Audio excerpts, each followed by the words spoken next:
Hey there, we're back with Charlotte's Web, Chapter 8. We are reading this time. It's called A Talk at Home. On Sunday morning, Mr. and Mrs. Arable and Fern were sitting at breakfast in the kitchen. Avery had finished and was upstairs looking for his slingshot. "Did you know that Uncle Homer's gooselings had hatched?" asked Fern. "How many?" asked Mr. Arable. "7," replied Fern.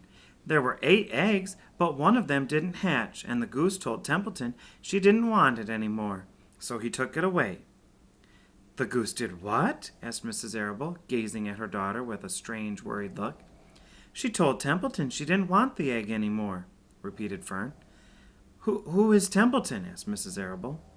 "He's the rat," replied Fern. "None of us like him much." Who's us?" asked Mrs. Arable. "Oh, everybody in the barn cellar. Wilbur and the sheep and the lambs and the goose and the gander and the gooselings and Charlotte and me." "Charlotte?" asked Mrs. Arable. "Who's Charlotte?" "She's Wilbur's best friend. She's terribly clever." "What does she look like?" asked Mrs. Arable. "Well," said Fern thoughtfully, "she has 8 legs. All spiders do, I guess." "Charlotte is a spider?" asked Fern's mother. Fern nodded. "A big gray one. She has a web across the top of Wilbur's doorway. She catches flies and sucks their blood. Wilbur adores her." "Does he really?" said Mrs. Arable, rather vaguely. She was staring at Fern with a worried expression on her face. "Oh, yes, Wilbur adores Charlotte," said Fern. "Do you know what Charlotte said when the gooselings hatched?" "I haven't the faintest idea," said Mr. Arable. "Tell us." "Well, when the first gooseling stuck its little head out from under the goose, I was sitting on my stool in the corner, and Charlotte was on her web. She made a speech. She said, 'I'm sure every one of us here in the barn cellar will be gratified to learn that after 4 weeks of unremitting effort and patience on the part of the goose, she now has something to show for it.' Don't you think that was a pleasant thing for her to say?" "Yes, I do," said Mrs. Arable.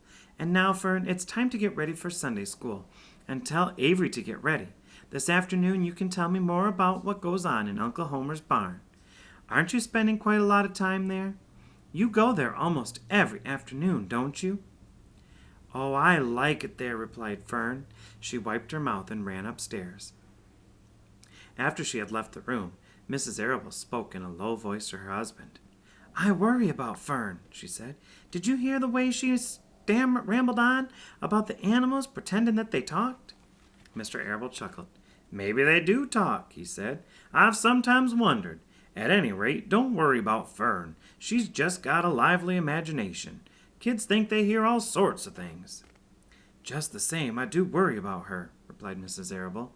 "I think I shall ask Dr. Dorian about her the next time I see him. He loves Fern as much as we do, and I want him to know how strange she is acting about that pig and everything. I don't think it's normal. You know, perfectly well animals don't talk." Mr. Arable grinned. "Maybe our ears ain't as sharp as Fern's," he said.